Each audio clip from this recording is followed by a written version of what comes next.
comme vous le voyez sur les réseaux sociaux puis un peu partout, on a vraiment beaucoup de demandes pour mettre des propriétés en vente puis tout. Fait qu'on se demandait qu'est-ce qu'on allait faire nos fins de semaine. Fait qu'on s'est acheté une maison.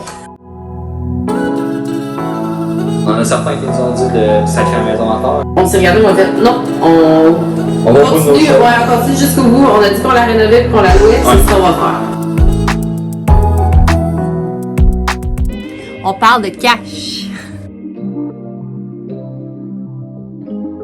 La capsule d'aujourd'hui est le fun parce qu'on va parler d'argent. De cash. De cash. La propriété, à la base, tu vas y mettre un beau titre à ton tableau. Ouais, on va mettre un titre, premièrement. On va vous expliquer un peu la stratégie qu'on a utilisée pour l'achat de la propriété, puis comment on va faire pour la financer, la refinancer, puis un peu notre stratégie à long terme avec cette propriété-là, puisqu'on a décidé de la louer au lieu de la revendre automatiquement. Donc, prix d'achat, 102 000. Puis, à ce moment-là, ben, ça n'a pas bougé encore, là, mais l'évaluation municipale était à 85 000. Exactement. Suite à ça, ça marche par appel d'offres, donc on établit un prix ensemble, on envoie ça par courriel, puis il accepte ou il accepte pas. Est-ce que c'était une reprise de finances? Ouais, exactement. Ben, Des reprises de syndic, ouais, exact. Bon, frais. 5 000 frais de notaire, d'enregistrement de propriété neuve, dans le fond.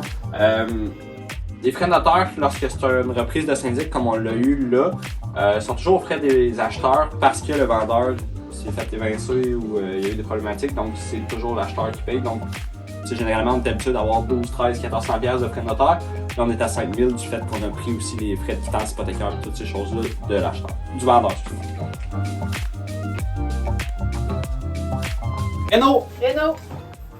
Renault, nous étions à l'extérieur. Oui.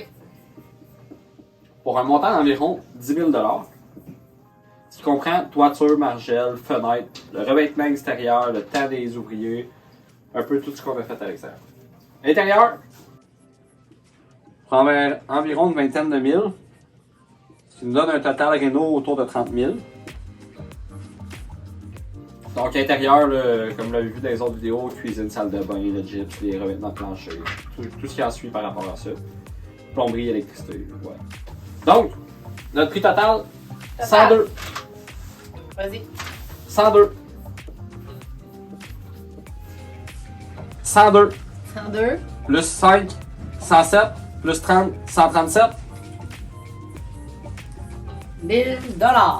Que la maison nous coûte, final.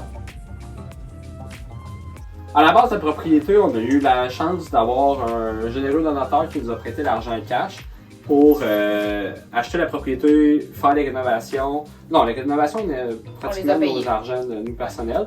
Fait que c'est ça. Tous les frais qu'on a eu la chance de l'avoir sans financement pour la période de temps qu'on a utilisé la propriété, d'environ une période de quoi, 5 mois, mettons. Fait que la stratégie était la suivante. Nous, ce qu'on voulait faire, en fait, c'était pas de financer la propriété à l'achat parce qu'on aurait eu un prêt pratiquement seulement sur la valeur d'achat et non sur la valeur incluant les rénovations. Puis pour les rénovations, ben on avait plusieurs amis qui nous ont aidés puis ces choses-là, fait qu'on n'aurait pas pu financer le temps homme, ces choses-là. Donc, la stratégie était la suivante, on la payait au comptant, on faisait réévaluer la propriété par un évaluateur agréé pour qu'il nous sorte une valeur économique de notre maison.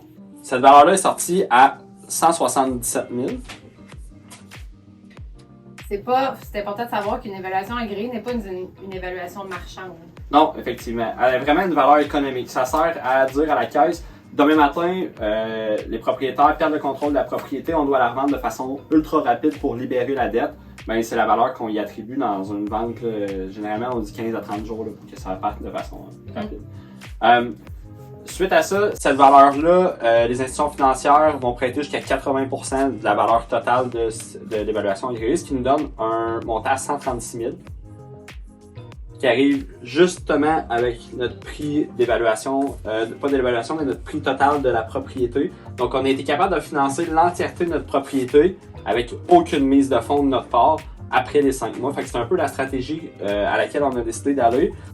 Pour la simple et bonne raison que ça nous permettait d'avoir un locataire qui payait tous les frais, que la maison ne coûtait absolument rien.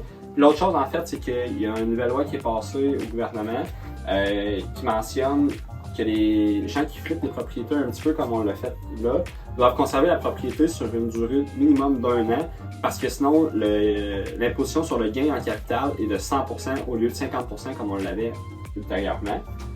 Donc voilà, notre stratégie a été de garder un locataire à l'intérieur pour une période d'1 an, donc on est encore dans notre période d'1 an, le locataire est toujours là, on conserve le temps qu'il va être là, puis ça nous fait grandement plaisir d'aider quelqu'un.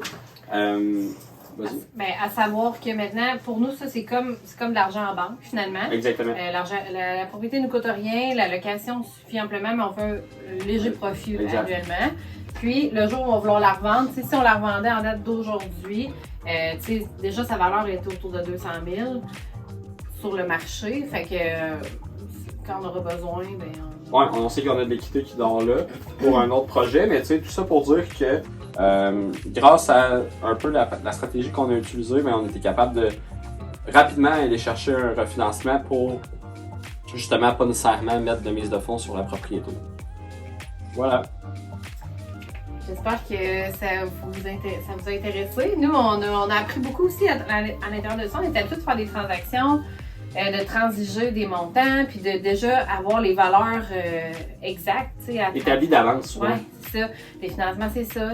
Fait que là, ça nous a permis de voir un peu avec les impondérables, là, les rénovations, évidemment, là, les coûts. On a pu voir aussi qu'on avait besoin de main-d'œuvre. Fait que, si on répète l'expérience, ben on en aura plus. Ouais, exactement. Mais on est quand même fiers de ce qu'on a accompli, puis on est arrivé exactement dans ce qu'on avait besoin. Fait que c'est un peu ça. Puis il y a beaucoup de stratégies qui s'appliquent. Là, on a utilisé cette stratégie-là parce qu'on avait l'opportunité d'avoir du comptant quand même pas mal pour suffire à nos besoins. Mais il y a plein de spécialistes hypothécaires qui pourront vous en dire plus sur les stratégies à opter, mais il y a aussi le prêt réno qui existe qu'on n'a pas utilisé, qui aurait pu être fonctionnel. Il y a plein de stratégies autres qui se font, mais celle-là est intéressante pour le refinancement de la mise de fonds en sortant toute notre équité complète. Ouais. Alors voilà! Ben, une note sur 10, pendant que j'étais dedans, je t'aurais dit 2. À ce temps que c'est fait, pour vrai, je suis vraiment, vraiment fier de l'avoir fait. Puis le résultat est sharp pour vrai.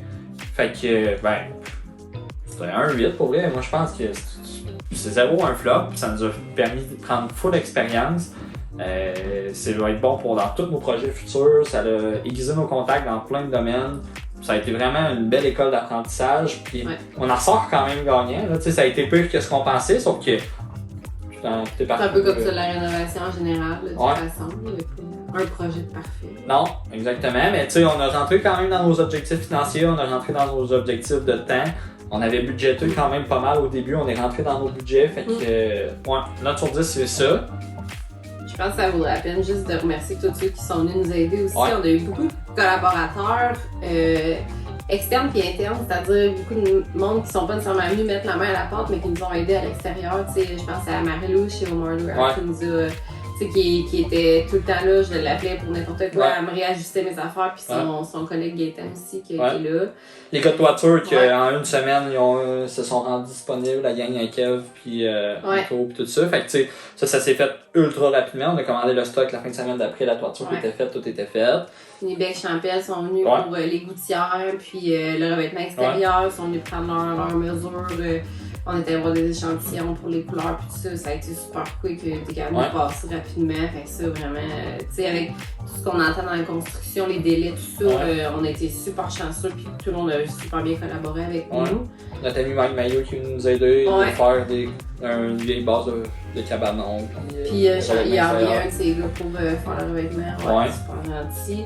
Après ça, on a eu gros de l'aide de, tu sais, un ami plombier qu'on avait, Marco, merci beaucoup d'être venu me donner quelques soirs. Puis, il y a le monsieur de béton qui nous a passé en 2 jobs vraiment rapidement pour couper les dessous de béton. Les fenêtres.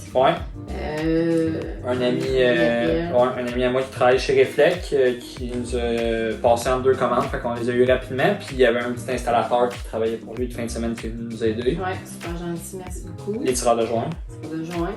Ouais. On a tous nos amis et nos familles qui sont venus aussi nous aider, laver, peinturer, la finition, la petite finition, ces choses-là. Un gros merci à mon chum qui a passé plus de temps que moi là, parce qu'on ne pouvait pas être les deux en même temps, mais il était plus utile que moi, sa charpente. Ouais, je me suis fait un nouveau partner.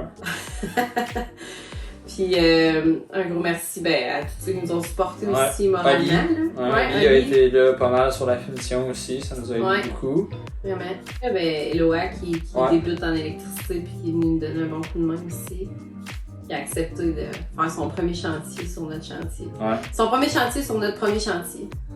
Puis merci à nos locataires d'avoir été patients parce qu'on sentait qu'on a retardé la date plusieurs fois. Plusieurs fois. Des petits contretemps incontrôlables.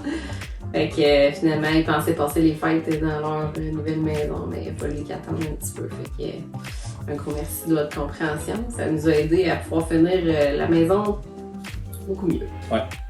Un conseil, je pense qu'on aurait donné quand tu te lances dans un flip. T'sais, on s'est regardé quand on avait plusieurs opinions, on s'est regardé qu'on avait fait, on garde notre initiale parce que si tu te mets à te remettre en question sur ok, je pense que là, à un moment donné, t'es comme débordé des travaux pis t'es comme on y arrivera jamais. Puis si tu te fies aux opinions de tout le monde aussi qui clairement voient de l'extérieur, ils sont comme découragés pour nous, là, tu sais.